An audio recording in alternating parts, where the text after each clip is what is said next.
I am at Anchorage International to fly on one of my EAS Adventures. This is when I fly out from an airline hub to an essential air service city and then back again in the same day and usually on the same aircraft. Today my flight will be taking me to Adak Island, a community located 1,192 miles west and slightly south of Anchorage. I started my morning in Anchorage, and with the flight being delayed 2 hours even when I woke up, I took my time getting to the airport for the flight. This EAS adventure is a little bit different than my normal EAS adventure videos, as I do try to brand the adventures as a quick trip out and back to the hub when you have a couple of hours to spare or you are stuck at an airline hub. But for this flight, due to its length and how long it takes to get out there and back, you do need to save yourself pretty much an entire day to do it if you want to give it a shot.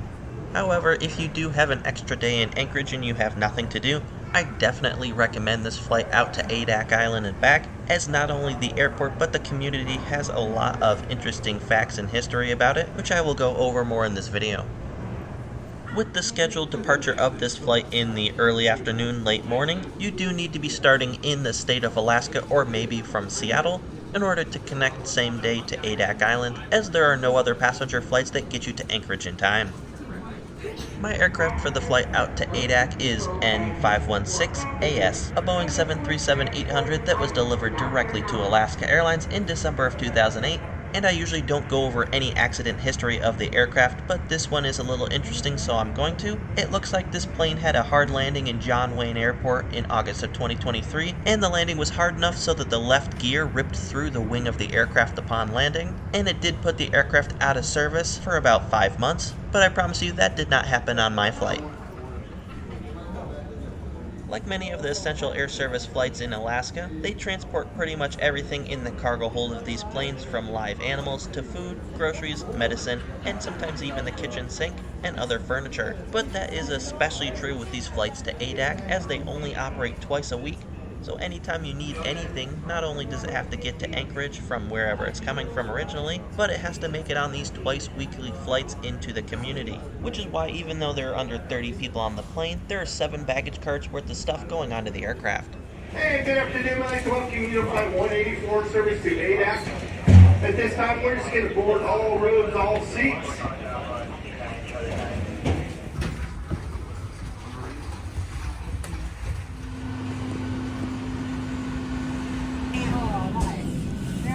My seat for the flight to Adak is 7A in the airline's premium class, which is essentially the section of seats between main and first class on the aircraft.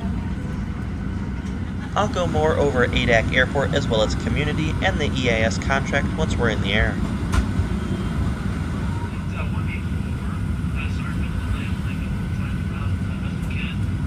These are weather out in Adak. The breeze out of the southwest and just about 44 degrees. So no flights, thank you very much for your business. Vaping, chewing tobacco, or consuming your own alcohol anytime on board the aircraft. Tampering with, disabling, or destroying.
the seat features of this plane before I discuss Adak and its EAS contract. I'm 5'4" for reference, and I had plenty of room in Alaska's premium class seating, although it does help that there's barely anybody on board this plane. Other than the bulkhead row in the premium class cabin, all of the seats do come with the tray table built right into the seat back in front of you, as well as a device holder that's also in the seat back. This is also where the safety card and the in-flight menu is located. For those in premium class, because this flight is over 350 miles, you get free beer, wine, as well as cocktails during the flight. Although for any meals you want to get on board, you do have to purchase those ahead of time, or you can pay right on the plane. There is a metal box under the seat in front of you for those in premium class and the main cabin if you are seated in the middle seat, so under-seat storage will be a little bit limited, but on a very empty flight like this, it doesn't really matter much.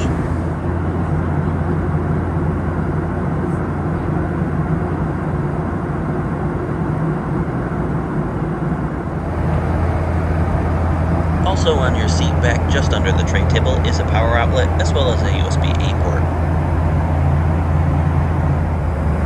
For those in premium class, you do get a little bit better snacks than those seated in the main cabin, in addition to the beer, wine, or cocktail that I mentioned is free for those in the premium class. I am not a beer drinker, but I did get Cloud Cruiser, simply because the can does look cool, and of course I kept it. Alaska Airlines does offer free Wi-Fi on their mainline-sized aircraft for texting as well as watching movies and TV. While messaging didn't really seem to work for much of the flight, movies and TV was able to stream perfectly fine, and I didn't experience any problems with buffering, despite going out to the far western reaches of the state. And you should have plenty of options for TVs and movie for this flight out to Adak and back. I was hoping to see a lot of the Aleutian Island chain going out to Adak, but unfortunately, once we got about 40 minutes outside of Anchorage, the clouds did set in, and I didn't really see much for the rest of the flight until we got close to the destination. So this will be a perfect time to go over the EAS contract as well as some small and quick history about Adak. As a lot of the regular viewers on my channel know, I do focus a lot on essential air service airports and their contracts. And the contracts up in Alaska are some of the more unique ones, considering a lot of them do have not only the passenger operations, but freighter as well, because only 18% of the state is connected to the road system. With most EAS contracts running either 2 or 4 years, the contract up in Adak is a 2-year contract, with it starting on October 1st, 2023, and running until September 30th, 2025, which in terms of the date this video came out is coming up pretty quickly.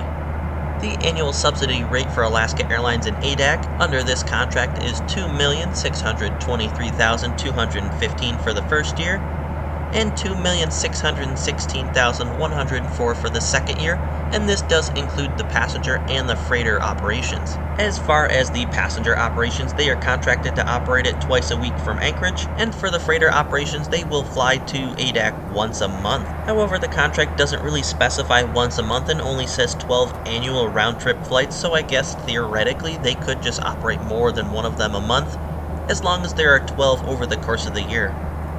However, with the cargo planes only going to Adak 12 times a year, that does not restrict cargo from being loaded into the belly of the passenger airplanes as long as it fits into the cargo door, as you could see 7 baggage carts worth of stuff being loaded into this aircraft I'm flying on, despite there only being under 30 people on the flight.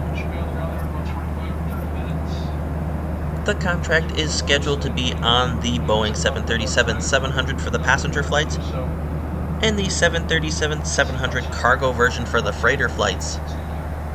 Visibility under broken skies, the temperature last hour about 240 degrees. Should be on the ground there in about 25 to 30 minutes. Obviously, we need to jump out one more time and we've got the time to do so. However, that does not restrict Alaska Airlines from operating larger aircraft on this flight. As you can see in this very video, I am flying on the 800 version of this aircraft, and the flight after I took this a couple days later was on the 737 MAX 9, so they can operate whatever aircraft they want to, it just cannot be smaller than the 737-700.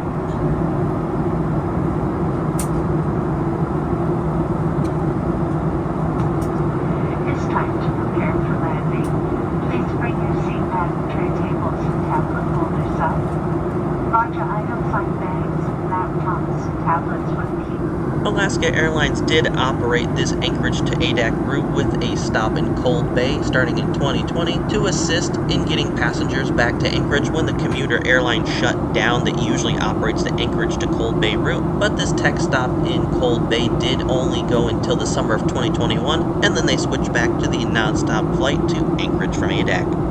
It is also interesting to note that Cold Bay is the alternate along this route if the weather in Adak is not good enough to land there, as Cold Bay is a diversion point for flights going from North America over to Asia, and they have seen many wide-body flights from other airlines divert there in the past. So it does make sense that Cold Bay is the alternate for the Adak flights. While the EAS contract for Adak and Alaska Airlines is for twice-weekly flights, they can operate more than 2 flights a week if they want to, but anything above the contracted twice-weekly flights will be unsubsidized. In addition, if they have to divert a flight to Cold Bay or anywhere else, or if they do have to cancel a flight due to weather, they are required to operate a rescue flight in order to maintain the twice-weekly flights that Adak is contracted to see.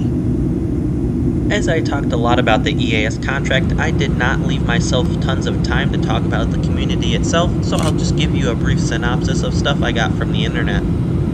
Adak, formerly known as Adak Station, is a city located on Adak Island, and they are currently the westernmost municipality in the United States and also the southernmost city in the state of Alaska. Neither Verizon nor T-Mobile have service in the area, and AT&T does have a roaming agreement with the local provider, but cellular data is not really functional here. Adak has had quite the history with the U.S. Navy and Coast Guard given its strategic location between the United States as well as Asia, and during its peak they had a McDonald's, a Baskin-Robbins, movie theater, roller rink, swimming pool, ski lodge, bowling alley, skeet range, auto shop, photo lab, racquetball, and tennis courts, along with a new $18 million hospital that was built in 1990, only 7 years prior to the closure of the station. By March 2003, just 6 years after the station's closure, most of those things have closed down, including the hospital, leaving Adak with just a community health center.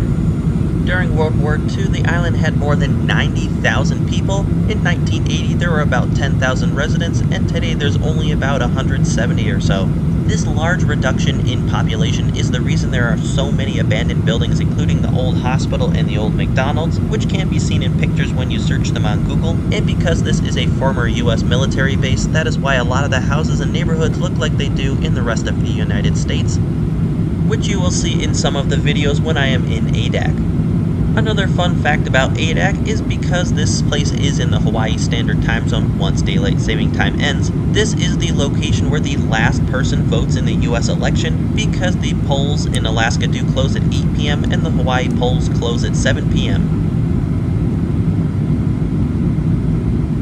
Well, I definitely talked way too much, and more than I ever thought I would in one of the videos, and I barely had enough clips to cover all the audio. I'm gonna stop talking for a couple of minutes so you can at least enjoy the arrival into Adak.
time is 3:40. There's been a 1-hour time change.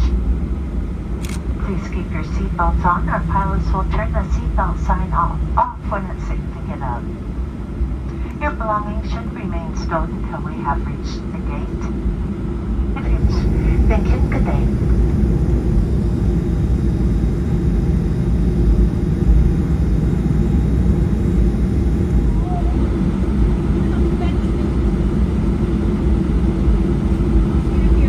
Because of the low amount of people here in Adak, they used to fly all of the TSA officers from Anchorage to here in Adak to screen all the passengers, and then they'd get back on the plane. While they don't bring all of the TSA officers out from Anchorage, they still do bring 2 of them out, and then they go back with the return flight once all of the passengers are screened, along with 1 airport police officer that also travels out with this plane and then back to Anchorage with it.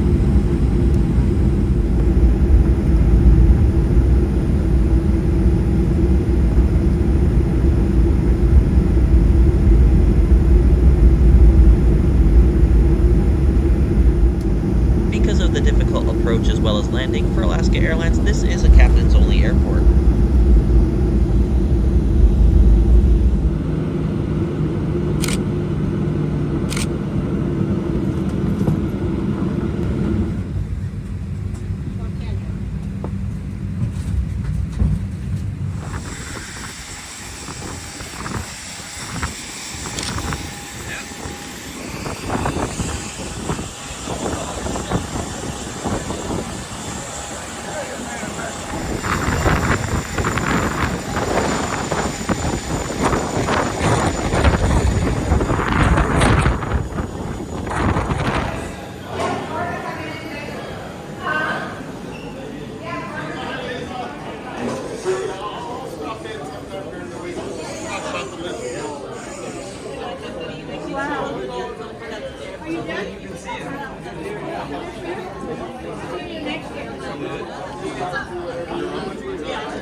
Because the flight was delayed by 2 hours, they wanted to turn the plane around as fast as possible, so I didn't have very much time to explore, but after rechecking in for the return flight to Anchorage, I decided to explore the airport a little bit.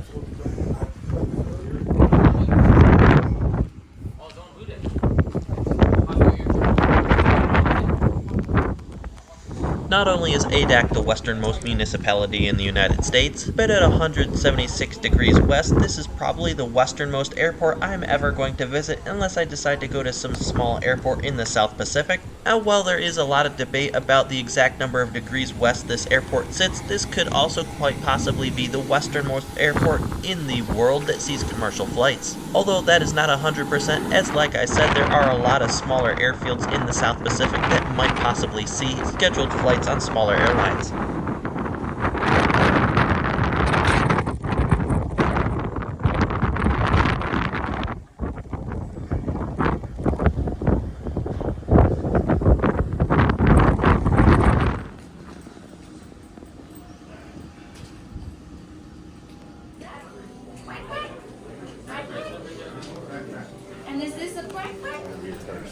In this clip, you get a pretty good view of the entirety of the Adak Airport terminal, which includes the waiting area, the gate area, the arrival area, as well as pretty much anything else you can think of except for security.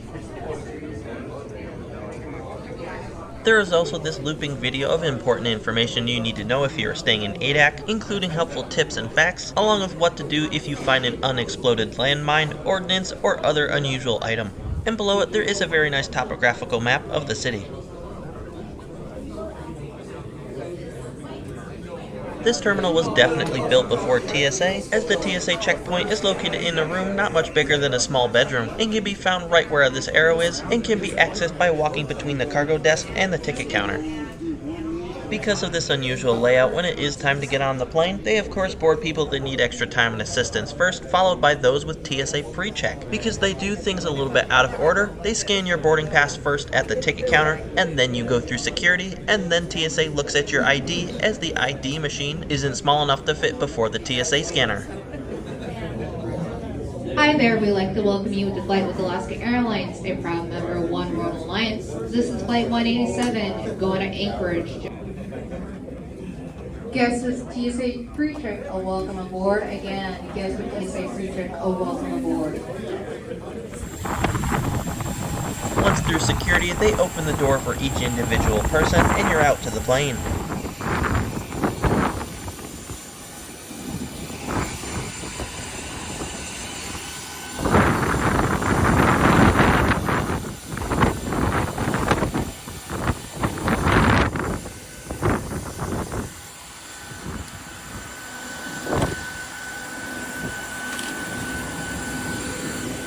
For the return flight, I'll be right back in seat 7A in the premium class, with this return flight to Anchorage only having 19 people on it, 12 of which were in first, making the first class cabin completely full. As everybody had to go through security as they boarded, it was a slow trickle of people out to the plane, but I had a feeling we were done once they started cleaning up the cones and the airport police got back on. We have two captains today. We have Captain Ross and Captain Darren. My name is Patty. I'll be working alongside with Leslie, Krista, and Rebecca. Safety is our highest priority. We appreciate your attention while we share some important safety information. Please review the safety card. Leave the vest by pulling down sharply on the red tabs. You can also manually inflate the vest by blowing into the tubes. The light will activate in water. There are 4 life rafts on board, one in the forward seating compartment, and unplugged devices for takeoff. We invite you.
flight from Adak Island to Anchorage was pretty much the same as the outbound, and I watched movies or ate snacks pretty much the entire flight. There was also not really much in terms of views, as it was cloudy for the entire return flight as well. It didn't clear up until we got about 30 minutes outside of Anchorage.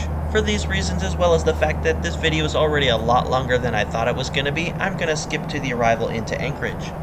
Although there were as many as 90,000 troops here in Adak during the peak World War II activity, after the war was over, the military population in Adak significantly decreased and never really exceeded 6,000 people, of course now with the population only being around 170 or so as of the 2020 census.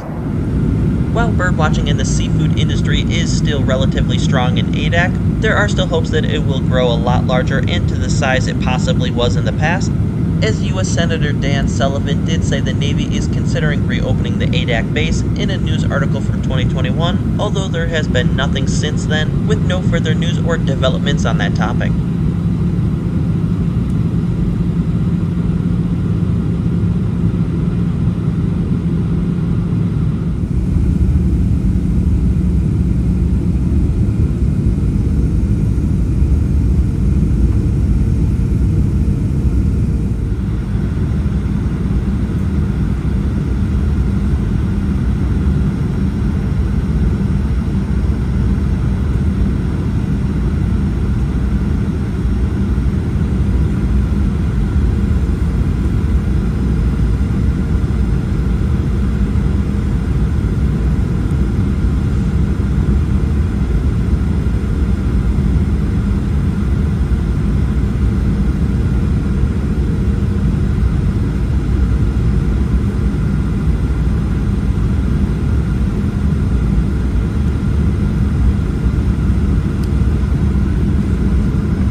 Welcome to Anchorage, everyone. The local time is a couple minutes after 8 o'clock, and that's Anchorage time. I had an absolutely wonderful time on this EAS adventure out to Adak Island. This has been a route I've been fascinated with for many, many years, and a city that's always interested me, so I'm glad I finally got to try it out. From the time I left Anchorage, went out to Adak, and then landed back here, it was 6 hours and 12 minutes. So definitely not the quickest EAS adventure, and is by far the longest one I've ever done, and will probably continue to be the longest EAS adventure I will ever do unless the DOT decides to drop or make an exception to their 600-mile rule for EAS contracts. I once again do apologize for the length of this video and the amount that I was talking, but I do think it's warranted given the EAS contract tier as well as the uniqueness of the city and the airport. If you get stuck at an airline hub, fly out and back to an EAS airport. You may just like where you end up.